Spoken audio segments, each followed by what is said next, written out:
With a new chapter, that is nationalism in India. In this chapter, we are dealing with the First World War and the Indian national movement, Khilafat and non-cooperation. And in the second part of this particular chapter, we also deal with the differing trends within the movement. And in the third part of this chapter deals with the civil disobedience, and the fourth one, that is the sense of collective belonging.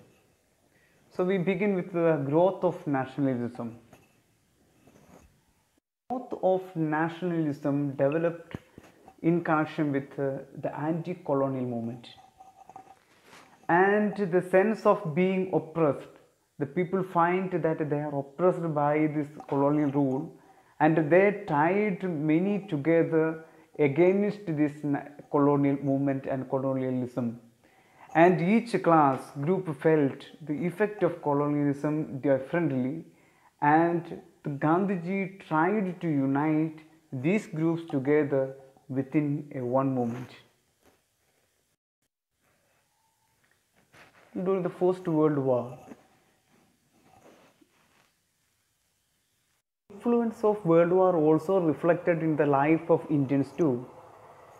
The war created a new economic and political situation in India. Especially the side effect of this war increased the taxes, customs duties and income tax was introduced among Indians. So there was also the forced recruitment. The villages were taken into the army for the forced army recruitment and the duty in the army itself.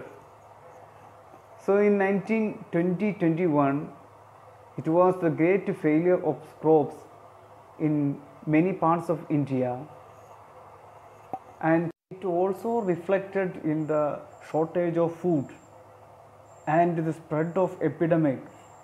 And in 1920-21, in between 12 to 13 million people lost their life in India.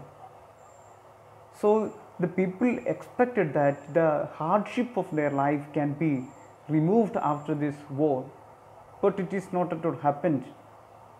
So there started the idea of Satyagraha by the arrival or the return of Gandhiji to India from South Africa. So the idea of Satyagraha is mainly upholds the power of truth and the need to search for truth. So the consideration of Satyagraha is mainly against the struggle and protest, especially in violence. If struggle was against injustice, physical force is unnecessary to fight the oppressor, because it touches the conscience of the oppressor. So the battle through non-violence is the main intention of Satyagraha. So the non-violence could unite all Indians. That was the intention of Gandhiji. So the Satyagraha movement in various places. First one, that is in 1917, April 18, at Champaran in Bihar. It was the struggle of the peasants, indigo peasants, against the indigo plantations and so on. Gandhiji also take part in the Champaran movement in 1917, April 18. In 1918, he supports the peasants of Kheda at Gujarat. In 1918, at Ahmedabad, the cotton mill workers, also Gandhiji participated with his movement in Satyagraha.